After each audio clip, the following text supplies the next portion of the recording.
Preview.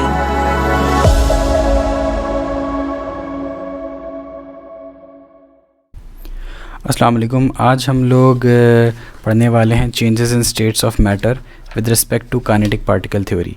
हमने पिछली video के अंदर देखा था कि काइनेटिक पार्टिकल थ्योरी जो है वो कहती है कि जितना भी हमारे मैटर है, जितने भी हमारे मैटर के टाइनी पार्टिकल्स हैं, वो सब एक कांस्टेंट रैंडम मोशन के अंदर हैं, यानी कि उनके अंदर एक काइनेटिक एनर्जी है। सॉलिड के अंदर सबसे कम एनर्जी होती है क्योंकि उसके जो पार्टिकल्स हैं वो बहुत पैक्ड होते हैं और बहुत कम मूव हो रहे होते हैं। लिक्विड के अंदर सॉलिड से ज़्यादा एनर्जी पाई जाती है क्योंकि उसके पार्टिकल्स जो हैं वो थोड़ा दूर होते हैं सॉलिड के बनिस्बत, और गैस के अंदर सबसे ज़्यादा एनर्जी होती है क्योंकि उसके पार्टिकल्स जो होते हैं वो बहुत फार अपार्ट होते हैं। इसके अंदर आज हम देखेंगे, फर्स्ट एग्जांपल हम देखना चाहेंगे कि एक जैसे आइस है, उसके अंदर जब हमने एनर्जी इंक्रीज़ की तो वो मेल्ट हो गया। हुआ क्या कि जो काइनेटिक पार्टिकल थ्योरी हमें कहती है उसमें ये हुआ कि पार्टिकल्स को हमने एनर्जी दी। एनर्जी से हुआ ये कि जो उनकी फ्रीडम थी वो उनको मिल गई एक तरह से।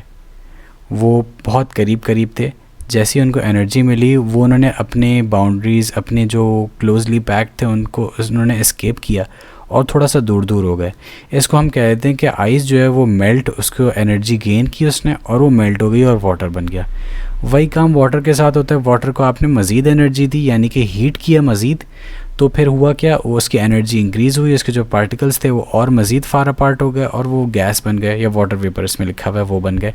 और इसको हम कहते हैं कि भाई वाटर से जो गैस बनता है उसको हम इवेपोरेशन का नाम दे दिया हमने, या हमने कह दें हम बॉइलिंग का नाम भी दे सकते हैं।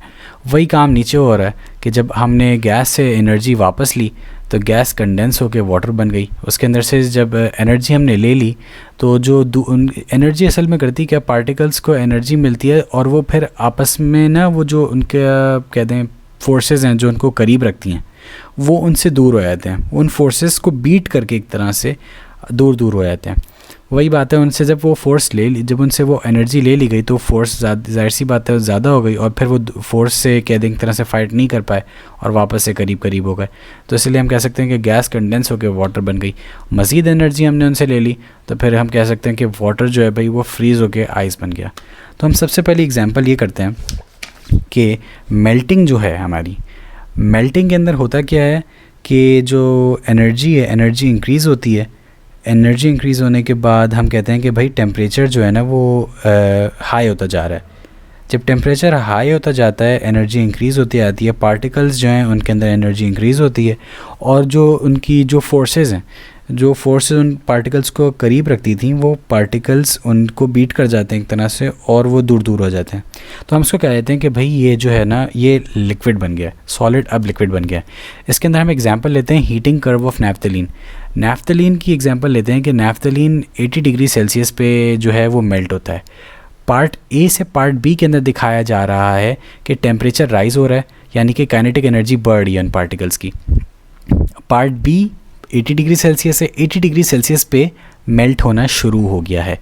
इसके अंदर ये दिखाया जा रहा है कि पार्टिकल्स जो हैं वो फार अपार्ट हो रहे हैं, नैफ्थलीन जो है वो मेल्ट हो रहा है, लेकिन टेम्परेचर जो है वो राइज़ नहीं हो रहा क्योंकि हो ये रहा है कि वो हीट अपने अंदर लिए जा रहा है।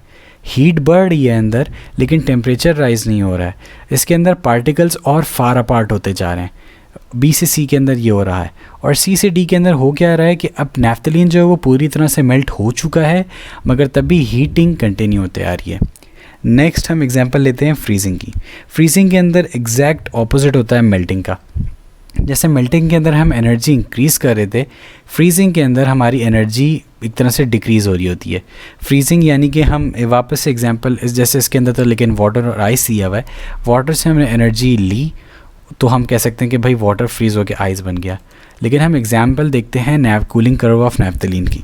कूलिंग कर्व ऑफ नैफ्थलीन के अंदर यही लिखा हुआ है कि P से Q जो पॉइंट है हमारे, ये दोनों पॉइंट्स हैं, इसके अंदर लिक्विड कूल हो गया। नैफ्थलीन का जो लिक्विड बन गया था वो कूल होके 80 डिग्री सेल्सियस पे फ्रीज़ हो गया वापस से। अब Q से R जो है ये इसकी मतलब ये टेम्परेचर इसका सेम रहेगा, कूल हो रहा है, कूल अभी भी कूलिंग का प्रोसेस रुक नहीं रहा है, कूल हो रहा है लेकिन टेम्परेचर अभी तक वही रहेगा। और जो पार्टिकल्स फार अपार्ट थे वो अब करीब करीब आते जा रहे हैं, क्योंकि उन्होंने अपनी काइनेटिक एनर्जी लूज़ कर दी ना। अब उनके पास इतनी पावर नहीं है कि वो फोर्स ऑफ अट्रैक्शन को फाइट कर सकें, इसलिए वो अब बहुत करीब करीब आते जा रहे हैं। और पॉइंट आर से एस के अंदर होता क्या है कि पॉइंट आर पे नैफ्थलीन जो है वो सॉलिडिफाई हो चुका है, और मज़ीद मतलब ऑब्वियसली अब सॉलिड से ज़्यादा, अब सॉलिड क्या बनाएंगे, लेकिन वो जो टेम्परेचर है वो और ड्रॉप होते जा रहा है।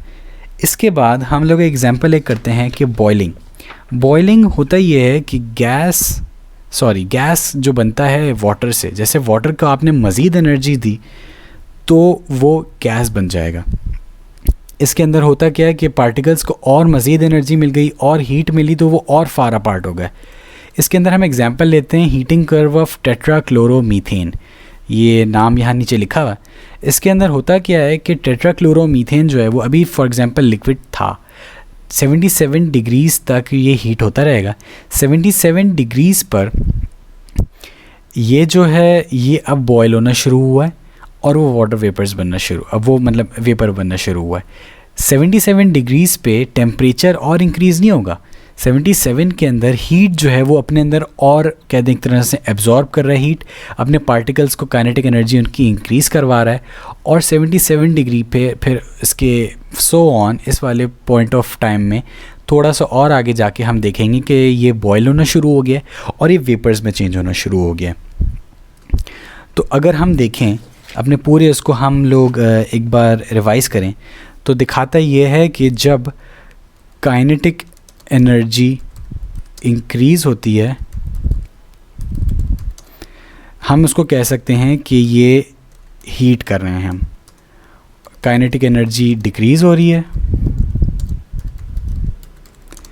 तो हम कह रहे हैं कि हम फ्रीज़ कर रहे हैं। तो आज के लेसन में यही था। वापस से एक बार अगर आप लोगों को मैं रिमाइंड करा दूं तो ये होता है कि हमारा काइनेटिक पार्टिकल थ्योरी यही कहता है कि काइनेटिक पार्टिकल जो हमारे पार्टिकल्स हैं उनके अंदर एनर्जी है, जब एनर्जी इंक्रीज़ होती है वो और फार अपार्ट होते हैं, इस वजह से सॉलिड से लिक्विड से गैस होता है। जब एनर्जी डिक्रीज़ होती है तो बेचारे उनके अंदर एनर्जी नहीं रहती कि वो फोर्स ऑफ अट्रैक्शन से फाइट कर सकें, इसलिए वो वापस बहुत करीब करीब आ जाते हैं।